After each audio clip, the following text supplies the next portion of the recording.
Hey guys, it's Beauty Queen and welcome back to my channel. In today's video I'm going to be reading chapter 6 of Melissa De La Cruz, Summer of East End, Triple Moon. I'll have the other chapters, chapter 1 or prologue to chapter 5 in the cards up above in the playlist, and let's get started.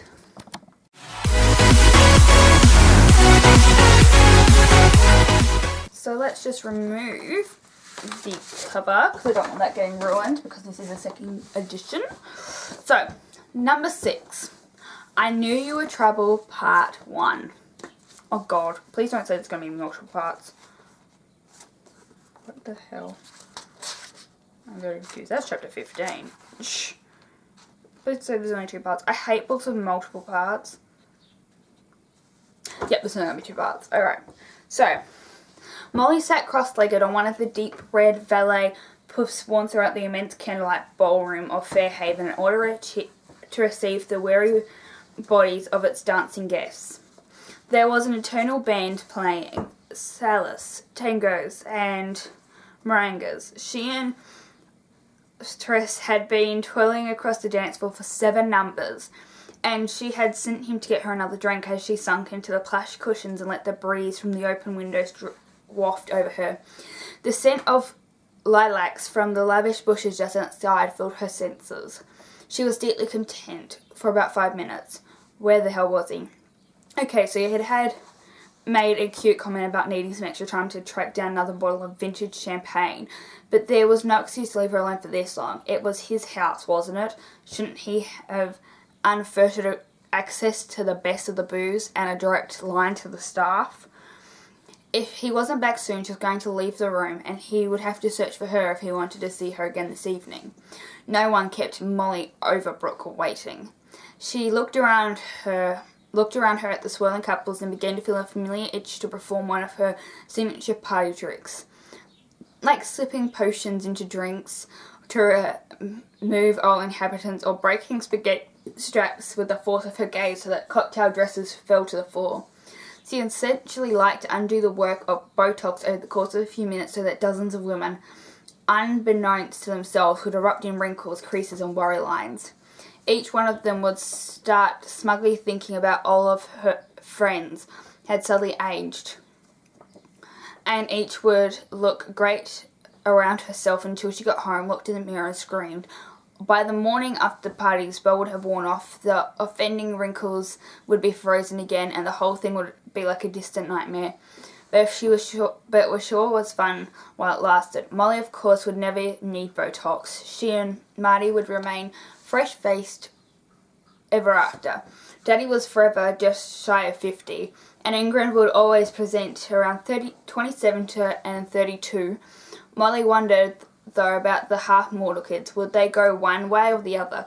It was a complicated question, and Molly was not one to enjoy thinking too hard, especially when she was alone. Where was that Tris Gardner? If there was one thing she hated, it was being taken for granted. A waiter kneeled in front of her, preferring a silver tray with a full caviar service. A generous mound of shiny black beignet surrounded by sour cream, minced red onions, and finely diced hard-boiled eggs.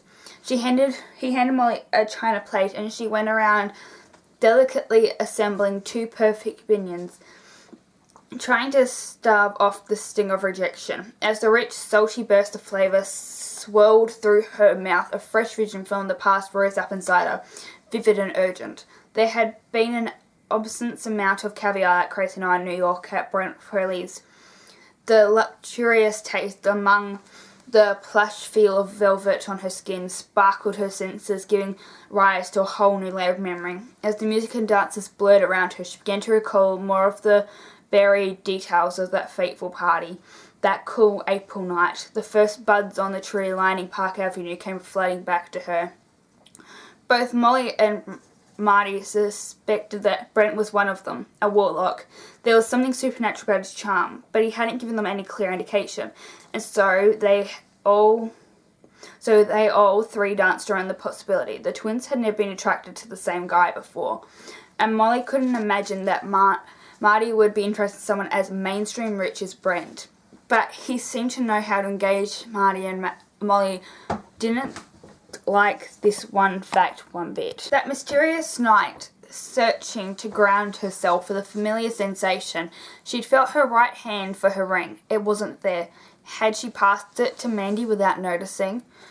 This had happened before, of course, since the ring slid so automatically between them, but she was positive she had been the one wearing it when coming close to Mandy since they arrived. Wearing it when they left for Brent's party, and she had no recollection of coming close to Mandy since they arrived. Certainly not close enough to slip a ring on her finger. Weird, she must have drunk the first champagne too fast. She tried to steal a look at Mandy's hand through the doorway, but Brent and Randy were now talking to a couple of janitors from Henwington, Parker and Sam. Oh, juniors, not janitors, oops.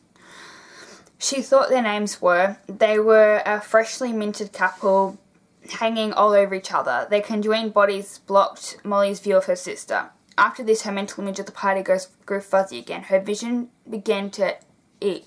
The last thing she felt with any clarity were her frustration at not being able to check Mary's hand to make sure she had the ring, and her insane jealousy of Brent's attention to her twin. Later, of course, Parker and Sam would end up dead, crushed by a subway train in the early hours of Sunday morning, and Molly and Mandy, infamous for their pranks at school, would be the prime suspects.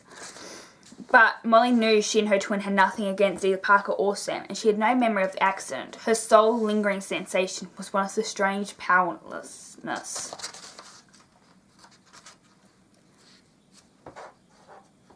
Emerging from her vision in the middle of the bowl at Fairhaven, Molly looked down at her empty plate, and the thoughts of her involuntary memory she had eaten all of her bingla.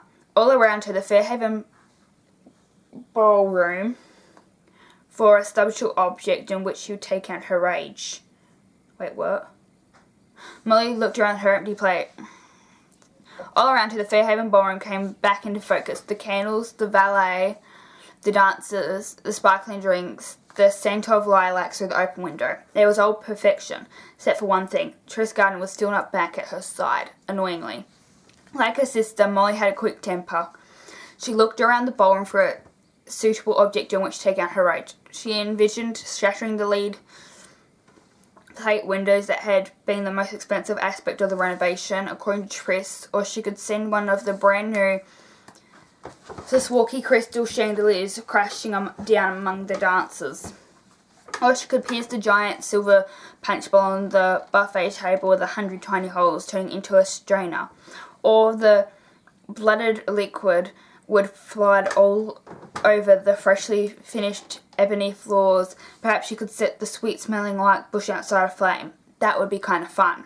But then another idea occurred to her. An idea so good it simply took over and came stronger than she was.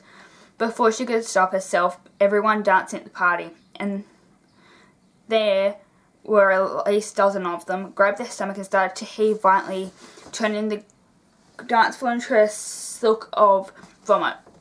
The band clanged to a stop among mass screaming.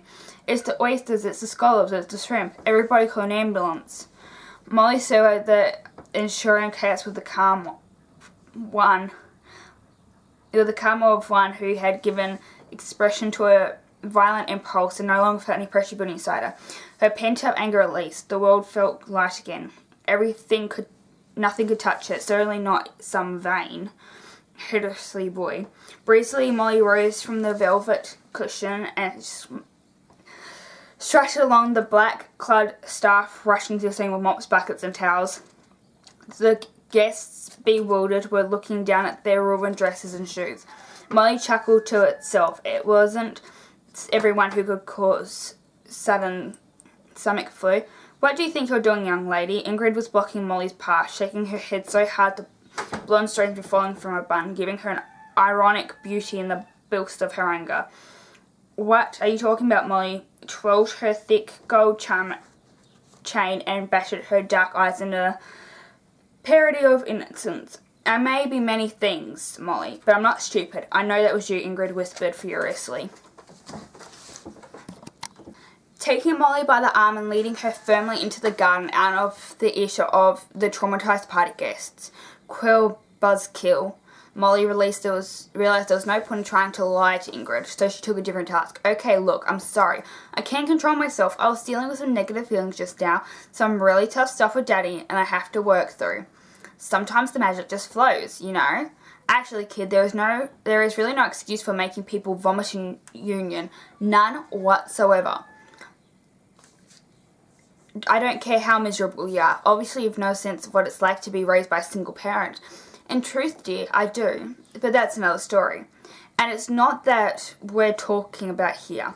We're talking about the fact that you need to learn how to control your magic. We can't have vicious spells erupting from you girls every time you get bored at a party. Eye roll. I can imagine that Troy isn't always the most present father, although I know he loves you very much. My camera battery died. Helpful. Right. Okay. I can imagine that Troy isn't always the most present father, although I know he loves you very much. You girls are going through something difficult with that investigation in New York and the council on your backs, which is why it is all that more important that you stop acting so furiously right now and get a grip on your powers. Am I making myself clear? Sure, Molly wanted out this conversation pronto. She was no fan of lectures. Fine, I promise, no more magic for the rest of the party. The rest of the party, Ingrid flared. As far as we're concerned, this party's over. But we've only been here for an hour. Look, I swear, I'll be good. Your man can't be ready to leave already. Actually, Matt has a headache. He'll be glad for an excuse to go. A headache? Really? God, it must suck to be mortal. Ingrid simply glared at her, refusing to dignify her comment with a response. Molly started to squirm. You're really going to drag me home like some little kid? We're going to treat you like a little kid until you stop acting like one. Alright, thank you guys so much for watching. I will have the second part of this chapter out as soon as possible.